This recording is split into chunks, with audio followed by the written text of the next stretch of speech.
Assalamualaikum warahmatullahi wabarakatuh. Selamat pagi semuanya. Gimana kabarnya hari ini? Semoga kita semua selalu dalam keadaan sehat walafiat. Amin ya robbal alamin. Pada pertemuan sebelumnya, kita sudah membahas materi mengenai mengembangkan isi teks eksposisi.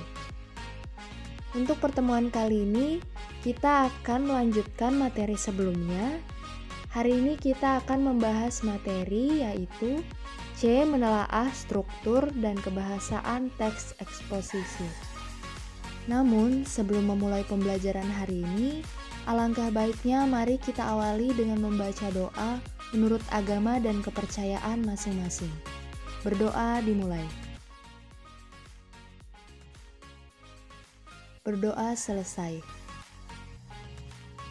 Pada materi ini, yang pertama yang akan kita bahas adalah mengungkapkan struktur teks eksposisi. Teks eksposisi merupakan teks yang dibangun oleh pendapat atau opini. Struktur teks eksposisi meliputi 3 bagian. Bagian pertama adalah tesis atau pernyataan pendapat. Bagian yang kedua adalah argumentasi. Dan bagian yang ketiga adalah penegasan ulang. Yang pertama adalah tesis atau pernyataan pendapat, memiliki pengertian yaitu bagian pembuka dalam teks eksposisi. Bagian tesis ini berisi pendapat umum yang disampaikan penulis terhadap permasalahan yang diangkat dalam teks eksposisi.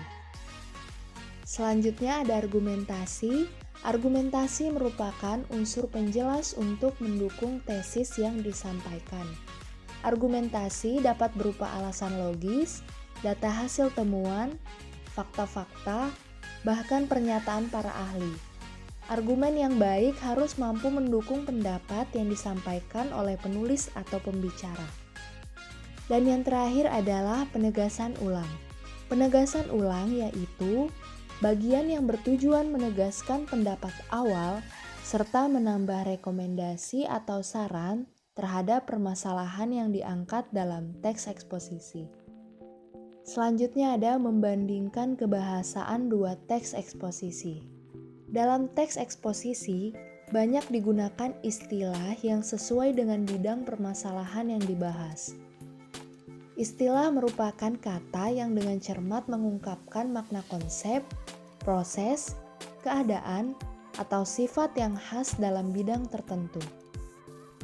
Penggunaan istilah tersebut membantu penulis atau pembicara memperkuat gagasan yang disampaikan. Berikut adalah contoh istilah yang terdapat dalam teks pembangunan dan bencana lingkungan dan teks upaya melestarikan lingkungan hidup. Di sini yang pertama ada istilah yang terdapat pada teks pembangunan dan bencana lingkungan. Yang pertama di sini ada polusi yang memiliki makna pencemaran. Dan istilah yang kedua adalah habitat yang memiliki beberapa makna. Makna yang pertama di sini ada tempat tinggal khas bagi seseorang atau kelompok masyarakat. Makna yang kedua dari bio yaitu tempat hidup organisme tertentu atau tempat hidup yang alami bagi tumbuhan dan hewan atau lingkungan kehidupan asli. Makna selanjutnya di sini ada dari geo yaitu tempat kediaman atau kehidupan tumbuhan, hewan, dan manusia dengan kondisi tertentu pada permukaan bumi. Istilah yang terdapat dalam teks eksposisi upaya melestarikan lingkungan hidup. Di sini ada dua contoh istilah. Yang pertama di sini ada rekonsiliasi yang memiliki makna menurut Kamus Besar Bahasa Indonesia yaitu perbuatan memulihkan hubungan persahabatan ke keadaan semula atau perbuatan menyelesaikan perbedaan. Nah, makna dari rekonsiliasi pada teks eksposisi perubahan untuk dapat mencegah dan meminimalisasi efek yang lebih besar. Jadi, sikap rekonsiliasi dari pihak manusia dapat memungkinkannya melakukan perubahan demi kenyamanan di tengah-tengah lingkungan hidupnya. Dan contoh istilah kedua yang ada pada teks eksposisi upaya melestarikan lingkungan hidup adalah konsep. Maknanya di sini adalah ide atau pengertian yang diabstrakkan dari peristiwa konkret. Maksud konsep pada teks eksposisi yang berjudul Upaya Melestarikan Lingkungan Hidup ini tertulis di sini ada berbagai fakta kerusakan lingkungan hidup yang terjadi di tanah air adalah hasil dari suatu pergeseran pemahaman manusia tentang alam. Cara pandang tersebut melahirkan tindakan yang salah dan membahayakan. Misalnya, konsep tentang alam sebagai objek. Konsep ini memberi indikasi bahwa manusia cenderung untuk mempergunakan alam seenaknya. Berdasarkan kenyataan demikian, diperlukan suatu perubahan konsep baru. Konsep yang dimaksud adalah melihat alam sebagai subjek. Konsep alam sebagai subjek berarti manusia dalam mempergunakan alam membutuhkan kesadaran dan rasa tanggung jawab. Di sini seharusnya manusia dalam hidupnya dapat menghargai dan mempergunakan alam secara efektif dan bijaksana. Selanjutnya, selain menggunakan istilah dalam bidang yang dibahas, teks eksposisi juga banyak menggunakan kata sifat atau adjektiva. Adjektiva merupakan kata yang menerangkan nomina atau kata benda dan secara umum dapat bergabung dengan kata lebih dan sangat. Perhatikan contoh adjektiva yang terdapat dalam teks pembangunan dan bencana lingkungan dalam tabel berikut. Di sini adjektivanya ada kata serius. Serius memiliki makna leksikal. Yang pertama di sini adalah berarti sungguh-sungguh. Dan yang kedua adalah gawat, genting, karena menghadapi bahaya, resiko, akibat, dan sebagainya yang mungkin terjadi. Selain menggunakan adjektiva dalam teks eksposisi, dapat kita temukan perubahan jenis kata karena afiksasi atau pengimbuhan. Afiksasi merupakan suatu proses di mana kata dasar berubah jenis katanya. Jenis kata tersebut adalah verba atau kata kerja, nomina atau kata benda, dan adjektiva atau kata sifat. Di sini ada beberapa contoh kata-kata yang terdapat dalam teks eksposisi yang sudah mengalami pengimbuhan. Kata yang pertama ada penipisan. Kata penipisan ini jenisnya adalah nomina. Imbuhannya adalah pe dan an. Kata dasar dari penipisan adalah tipis dan jenisnya adalah adjektiva. Selanjutnya ada kepunahan. Kepunahan ini jenisnya termasuk dalam nomina. Imbuhannya adalah ke dan an. Kata dasar dari kepunahan adalah punah. Jenis dari kata dasar punah ini adalah adjektiva. Dan yang terakhir, contoh yang terakhir di sini adalah kerusakan. Kata kerusakan termasuk dalam jenis nomina.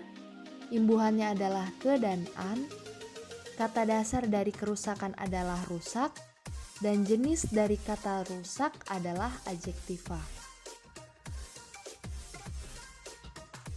Dalam teks eksposisi banyak digunakan kalimat verbal, yaitu kalimat berpredikat verba. Kalimat lainnya, kalimat nominal, kalimat berpredikat nomina, adjektiva, numeralia, atau adverbia jarang digunakan dalam teks eksposisi. Di sini ada contoh kalimat verbal. Yang pertama ada bumi saat ini sedang menghadapi berbagai masalah lingkungan yang serius. Dan jenis kalimat verbalnya adalah kalimat aktif transitif. Dan yang kedua di sini ada contoh kalimat masalah lingkungan di atas merupakan masalah serius yang harus segera diatasi. Dan jenis kalimat verbalnya adalah kalimat aktif intransitif. Apa sih kalimat aktif transitif dan kalimat aktif intransitif? Kalimat aktif transitif adalah kalimat yang memiliki atau menghadirkan fungsi objek. Kalimat aktif transitif biasanya berawalan me atau men. Kalimat ini berupa kalimat aktif yang dapat diubah ke dalam kalimat pasif. Di sini ada contohnya. Kalimat aktif, setiap siswa harus memiliki sifat terpuji. Dan kalimat pasifnya, Sifat terpuji harus dimiliki oleh setiap siswa. Kalimat pertama merupakan kalimat aktif transitif, subjeknya adalah setiap siswa, predikatnya adalah harus memiliki, dan objeknya adalah sifat terpuji. Kalimat kedua merupakan bentuk pasifnya. Subjeknya adalah sifat terpuji, predikatnya adalah harus dimiliki, dan objeknya adalah setiap siswa. Selanjutnya adalah kalimat aktif intransitif.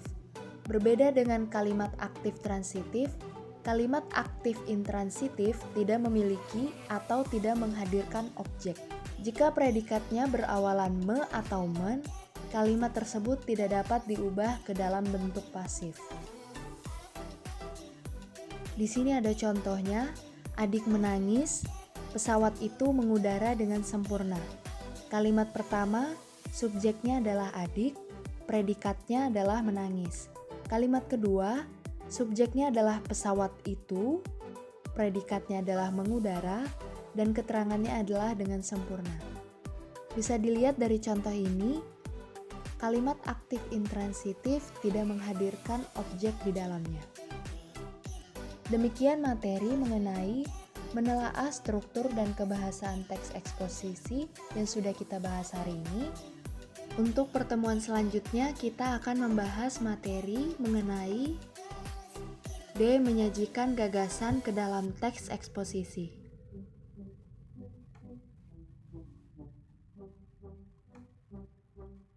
Sekian dan terima kasih. Tetap semangat dan selalu jaga kesehatan. Saya akhiri pembelajaran hari ini. Sampai jumpa di pertemuan minggu depan.